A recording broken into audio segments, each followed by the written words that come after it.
Hello everyone, ये हमारे पास डबल इंटीग्रेशन का क्वेश्चन है और इस क्वेश्चन में बोला है change the order of integration है in I is equal to this integral. अब change the order of integration का मतलब होता है जैसे यहाँ पर डी एक्स डी वाई दिया गया है हमें इंटीग्रल सॉल्व करते समय। सबसे पहले हम डी एक्स के पाथ अलोंग इंटीग्रेट करेंगे, फिर डी वाई के पाथ अलोंग इंटीग्रेट करेंगे। लेकिन जब हम ऑर्डर चेंज कर देंगे इंटीग्रेशन का तो ये पलट जाएगा, ठीक है, पाथ पलट जाएगा। डी एक्स इधर आ जाएगा, डी वाई इस साइड आ जाएगा। तो मतलब पहली बार जो इंटीग्रेट होगा डी वाई पाथ के अलोंग होगा, उसके बाद डी एक्स पाथ के अलोंग इंटीग्रेट होगा। अब ये जो इंटीग्रल है, अब यहाँ पर एक बार तुम लिमिट ध्यान से देखो कि जो डी एक्स है तो नॉर्मली इंटीग्रेशन में होता है, जिस पाथ की अलोंग इंटीग्रेशन होता है सबसे पहले वाला पाथ के अलोंग की लिमिट जो होती है ये वाली होती है नॉर्मली। वैसे जो लास्ट वाला पाथ होता है उसकी लिमिट ये बाहर होती है। लेकिन अगर तुम यहाँ से सही से देखो कि ये डी एक्स पाथ है और लिमिट भी देखो एक्स दे रखी है, मतलब कि एक्स स्क्वायर और 2 - एक्स दे रखी है, तो मतलब ये इसकी लिमिट है नहीं, ठीक है। तुम इसको सॉल्व करके देख भी सकते हो, ये तो एक पहली बात ये सॉल्व होगा ही नहीं। अब देखो, अब इसको हम एक बार इस नॉर्मल फॉर्म में लिख सकते हैं, क्योंकि ये इसकी हमें देख के पता चल गया कि इसका पाथ है, ये लिमिट है नहीं। तो इसका मतलब ये जो ये डी वाई जो हमारा पाथ है उसकी लिमिट असल में ये है और इसकी लिमिट असल में ये है। तो कभी कभी एग्जामिनर कंफ्यूज करने के लिए ऐसा क्वेश्चन दे देता है। तो इस तरह मैं दिखा दूँ कि 0 से 1 जो है, अगर हम x को बाहर बुला लेंगे और डी एक्स को ऐसे लिख लेंगे और इसको हम एक्स स्क्वायर और 2 - एक्स ऐसे लिख लेंगे और एक्स वाई डी वाई ऐसे, सॉरी एक्स वाई नहीं, वाई डी वाई ऐसे लिख लेंगे। तो अब इस इंटीग्रल को हम ऐसे लिख सकते हैं और अभी हमें इंटीग्रल समझ में भी आ रहा है थोड़ा, ठीक है। तो हमारे डी वाई पाथ की लिमिट ये थी और डी एक्स पाथ की लिमिट ये थी। अब मैं इसको ऐसे भी लिख सकता हूँ, ठीक है, इसको मैं इंटीग्रल को ऐसे भी लिख सकता हूँ कि हमारा वाई पाथ है और उसकी लोअर लिमिट एक्स स्क्वायर है, अपर लिमिट 2 - एक्स है। वैसे ही हमारा जो ये है पाथ है डी एक्स है, अब इसको एक्स से डिनोट करेंगे इस तरह, और लोअर लिमिट इसकी 0 है और अपर लिमिट हमारी 1 है यहाँ पर, ठीक है। अब लेस देन इक्वल टू का साइन इसे लगाया जाता है क्योंकि इसको इक्वल टू भी रख सकते हैं, जैसे कि Y equal to X Y भी रख सकते हैं, वाई इक्वल टू 2 - एक्स भी ऐसे लिख सकते हैं। वैसे यहाँ पर एक्स इक्वल टू 0 भी लिख सकते हैं, एक्स इक्वल टू 1 भी लिख सकते हैं। अब ये वाला इंटीग्रल थोड़ा सा कॉम्प्लिकेटेड है, थोड़ा कन्फ्यूजिंग है, तो मैं इसको थोड़ा फिगर के रूप में भी समझाऊंगा। तो सबसे पहले मैं बता दूं कि y इक्वल टू एक्स वाली लाइन ऐसे जाती है हमेशा इस तरह ओरिजिन को क्रॉस करते हुए। वैसे ही अगर मैं y equal to x plus two की लाइन बनाना चाहूँ तो वो क्या होगी, वो ऐसे होगी। क्यों? y equal to x plus two, बस टू, हमने टू ऐड किया है तो ये इसका मतलब है कि 2 यूनिट से उठ गई है, y एक्सिस पे 2 यूनिट ये लाइन उठ गई। वैसे मैं अगर y equal to x plus three बनाऊँ तो ये लाइन ऐसे चली जाएगी, प्लस 3 यूनिट्स ये y एक्सिस पे उठ जाएगी। लेकिन अगर मैं y equal to minus x वाली लाइन बनाऊँ, जैसे यहाँ पर दे रखा है y equal to minus x वाली लाइन बनाऊँ, तो ये लाइन बस ये चेंज हो जाएगी, डायरेक्शन चेंज कर देगी। वैसे यहाँ पर दे रखा है y इक्वल टू 2 - एक्स है, तो क्या होगा, ये 2 यूनिट्स ऊपर उठ जाएगी, बस और कुछ नहीं। y इक्वल टू 2 - एक्स में ये 2 यूनिट्स y एक्सिस पे उठ जाएगी। अब हमें इन सारे कोऑर्डिनेट्स का यूज़ करके और अपना ग्राफ बनाना पड़ेगा, तो ग्राफ बनाते हैं। तो y equal to x square वाला सबसे जो हमारा ग्राफ बनेगा वो एक पैराबोला होगा। y equal to x square समय एक पैराबोला होता है। y इक्वल टू 2 - एक्स, जो मैंने बताया कि लाइन ऐसे क्रॉस करके चली जाएगी, y इक्वल टू 2 - एक्स। अब हम इनका यूज़ करेंगे ये x का, तो x इक्वल टू जब 0 होगा तो y इक्वल टू हमारा 0 होगा, तो जब x 0 होगा तो y भी 0 होगा। जब हमारा x 0 का यहाँ पर रखेंगे तो y हमारा 2 हो जाएगा, ठीक है, तो y 2 यहाँ पर कहीं होगा।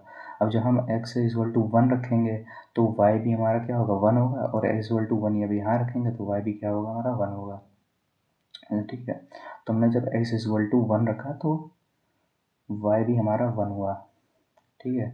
अब इसमें अगर तुम देखोगे कि अगर तुम एक वर्टिकल स्ट्रिप ऐसे ले लो तो उसकी लिमिट लिखोगे कैसे। जो वर्टिकल स्ट्रिप का लोअर हिस्सा हो रहा है वो पैराबोला को टच हो रहा है, देखो ये लोअर हिस्सा है वर्टिकल स्ट्रिप का, ये लोअर हिस्सा है, ये पैराबोला को टच हो रहा है, ये अपर हिस्सा है, ये इस वाली लाइन को टच हो रहा है, ठीक है।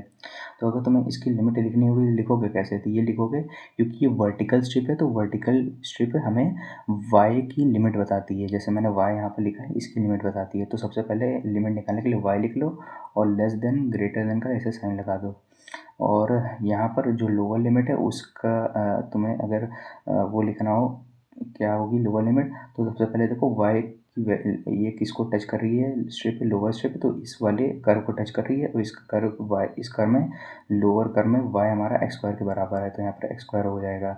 अब यहाँ पर जो अपर हिस्से को टच कर रही है तो यहाँ पर वाई की वैल्यू 2 माइनस एक्स के बराबर, तो यहाँ पर 2 माइनस एक्स हो जाएगा। तो यहीं पर तो अभी हमने इस लिमिट को निकाल के ऐसे लिखा था, वैसे ही यहाँ पर अगर x की यहाँ पर हमें निकालनी होगी तो x की भी ऐसे ही आ जाएगी लिमिट। तो यहाँ पर x है, यहाँ पर देखो यहाँ से स्टार्ट हो रहा है, यहाँ पर ख़त्म हो रहा है, हमें इतने ही जो हमारा पार्ट है इतने ही इंटीग्रल के हमें इतने ही एरिया निकालना है। तो यहाँ पर x यहाँ पर देखो 0 था और x यहाँ पर ये जो यहाँ पर ये 1 था, तो यहाँ पर लोअर लिमिट 0 होगी, अपर लिमिट 1 होगी। देखो ये चीज़ सेम ऊपर आ गई जैसे मैंने भी निकाली थी, लेकिन हमें चेंज करना है ऑर्डर इंटीग्रेशन का। तो हमें हॉरिजॉन्टल स्ट्रिप तो हमें मिली है, लेकिन अब हमें इसे वर्टिकल स्ट्रिप तो हमें मिली है, इसको हॉरिजॉन्टल स्ट्रिप में बदलना पड़ेगा। तो सबसे पहले मैं इस तरह बना देता हूँ, तो अब हमें देखो यहाँ पर हॉरिजॉन्टल स्ट्रिप का यूज़ किया गया था ये वाली लिमिट दिखाने के लिए, अब हमें वर्टिकल स्ट्रिप का यूज़ किया गया था ये वाली लिमिट दिखाने के लिए, अब हमें हॉरिजॉन्टल स्ट्रिप का यूज़ करना होगा। लेकिन अब देखो यहाँ पर दिक्कत ये फंसेगी कि जब हम यहाँ पर हॉरिजॉन्टल स्ट्रिप ऐसे ले लेंगे तो देखो वर्टिकल स्ट्रिप का लोअर हिस्सा इस पार्ट को टच कर रहा है और पैराबोला को टच कर रहा है, लेकिन इस लाइन को टच नहीं कर रहा है, ठीक है। तो हमें अब इसमें हॉरिजॉन्टल स्ट्रिप 2 लेनी पड़ेंगी, जो एक बार इस लाइन को टच करेगा, दूसरा इस पैराबोला के कर्व को टच करेगा, और दूसरी स्ट्रिप कुछ यहाँ पर लेंगे जो इस स्ट्रेट लाइन को टच करेगा और इस लाइन को टच करेगा, जो लाइन जा रही है जो कि हमारी थी y equal to 2 minus x. अब मैं बता दूं जो हमने एक बार पॉइंट लिया था x equal to 1 y equal to 1, वो यहाँ पर कहीं था ना, इसको मैं r से डिनोट करता हूँ 1,1। तो यहाँ पर एक हम ऐसे इमेजिनरी लाइन ड्रॉ कर देंगे। सबसे पहले हम इतना एरिया निकाल लेंगे, ठीक है, इतना एरिया निकाल लेंगे, उसके बाद इतना एरिया निकाल लेंगे, ठीक है, समझ में आया ना। सबसे पहले इतना एरिया, उसके बाद इतना एरिया निकालेंगे, ठीक है। और ऐसा क्यों कर रहे हैं, क्योंकि हमारे पास आपकी बात एक कर्व है और एक इस तरह की लाइन है, इसलिए हम इसको ऐसे सॉल्व करेंगे। तो सबसे पहले अब हमें लिमिट निकालनी है इस अपर हिस्से की। तो इसमें बता दूं क्योंकि हॉरिजॉन्टल स्ट्रिप का यूज़ कर रहे हैं, तो सबसे पहले x की लिमिट निकालेंगे। तो x की लिमिट ऐसे आ जाएगी कि लोअर स्ट्रिप का लोअर हिस्सा तो यहाँ पर टच कर रहा है ओरिजिन पे, मतलब कि x की लोअर लिमिट 0 है, और जो अपर हिस्सा है जो इस लाइन को टच कर रहा है, तो इस लाइन की equation y equal to 2 minus x है। लेकिन क्योंकि हम x की लिमिट निकालना है तो ये x इस तरह हम लिख सकते हैं, x को इधर आ जाएगा और 2 माइनस वाई हो जाएगा। तो इस वाली लाइन की इक्वेशन अब इक्वल टू 2 माइनस वाई हो जाएगी, ठीक है। वैसे ही अब यहाँ पर y की लिमिट क्या होगी, y की लिमिट इतनी होगी, ये वाली से लेके यहाँ तक ऊपर तक है। तो जो लोअर लिमिट यहाँ पर थी ये 1,1 है, इस पॉइंट ये देखो 1,1 है, तो मतलब कि y यहाँ पर 1 होगा, तो लोअर लिमिट तो 1 हो गई। अपर लिमिट क्या होगी, अपर लिमिट यहाँ पर देखो जब हम x की वैल्यू जब हम यहाँ 0 डाले थे तो 2 आ रही थी, तो मैक्सिमम वैल्यू जो y की आ रही थी वो 2 आ रही थी, तो यहाँ पर x 0 डालने पर y की वैल्यू 2 आ रही थी, जो कि y की मैक्सिमम वैल्यू थी, तो मैक्सिमम वैल्यू 2 हो गई इससे, ठीक है। तो हमारे पास ये एक तो आ गई लिमिट। अब ये वाला हिस्सा हमें निकालना था, ये वाला हिस्से का इंटीग्रल वो लिमिट निकालनी थी, तो इस वाले हिस्से की लिमिट निकलेगी कि देखो जो हॉरिजॉन्टल का पहला लोअर हिस्सा ये वाले पार्ट को टच कर रहा है जो कि ओरिजिन पे है, जो कि 0 हो गया, और आखिरी हिस्सा इस कर्व को टच कर रहा था जो कि हमारा था y equal to x square है। तो हम x को वैसे लिख सकते हैं x equal to root y, है ना। तो यहाँ पर जो अपर लिमिट आ गई वो रूट वाई आ गई। अब y की लिमिट क्या थी, y तो यहाँ पर इस जगह पे तो x भी 0 है, y भी 0 है, तो यहाँ पर y की लिमिट देखो लोअर लिमिट तो 0 आ गई, अपर लिमिट यहाँ पर 1,1 है, तो ये जो लाइन का यहाँ पर थी y जो होगा 1 था, है ना, तो यहाँ पर अपर लिमिट 1 आ गई। अभी हमारे पास इस इंटीग्रल में देखो 2 लिमिट आ गई, मतलब कि हम इसमें जो जो इंटीग्रल लिखेंगे उसमें 2 लिमिट आ रही हैं। तो मैं इस तरह लिख देता हूँ कि जो हमारा न्यू इंटीग्रल आया है हॉरिजॉन्टल स्ट्रिप को यूज़ करने के बाद, सबसे पहले ये वाला इंटीग्रल की लिमिट डालेंगे, तो ये हो जाएगा 0 2 माइनस एक्स, उसके बाद 2 माइनस एक्स नहीं सॉरी मैंने ये 2 माइनस वाई, तो ये 0 2 कामा वाई और ये एक्स डी एक्स हो जाएगा। और उसके बाद हमारा ये था कि 0 1 से लेकर 2 तक, 1 से लेकर 2 तक हमारा y और dy हो जाएगा, ठीक है। उसके बाद एडिशन का साइन लगाएंगे। एडिशन के साइन लगाने के बाद अब हमारे देखो यहाँ पर फिर से वही होगा कि x की जो लिमिट थी वो 0 से रूट वाई हो जाएगी और x से डी एक्स ऐसे ही आ जाएगा। और दूसरा इंटीग्रल जो यहाँ पर अभी ऐसे होगा 0 से 1 लिमिट आ जाएगी और ये हो जाएगा y dy। अब यहाँ पर थोड़ा जगह कम पड़ रही है तो अब हमने ये इंटीग्रल ऐसे लिख सकते हैं। अब इस इंटीग्रल को इवेलुएट कर लो। तो सबसे पहले हमारा ये वाला पार्ट इवेलुएट होगा कि इसमें लिमिट वेरिएबल है, ठीक है, इसमें हमें पता नहीं चल रही है, ठीक है।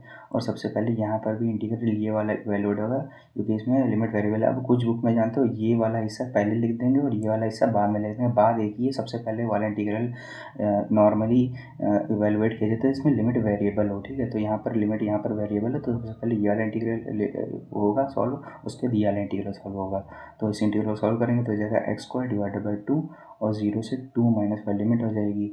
अब बाहर लिमिट 1 से 2 ऐसे लिखी रहेगी इसकी, और y भी ऐसे लिखा रहेगा और dy भी ऐसे लिखा रहेगा। अब इसको सॉल्व करेंगे लेकिन साथ में इसको भी सॉल्व करना है, तो ये भी वही होगा x² डिवाइड बाई 2, 0 से √y लिमिट आ जाएगी और ये जो इंटीग्रल है ये 0 से 1 रहेगा और y dy, ठीक है।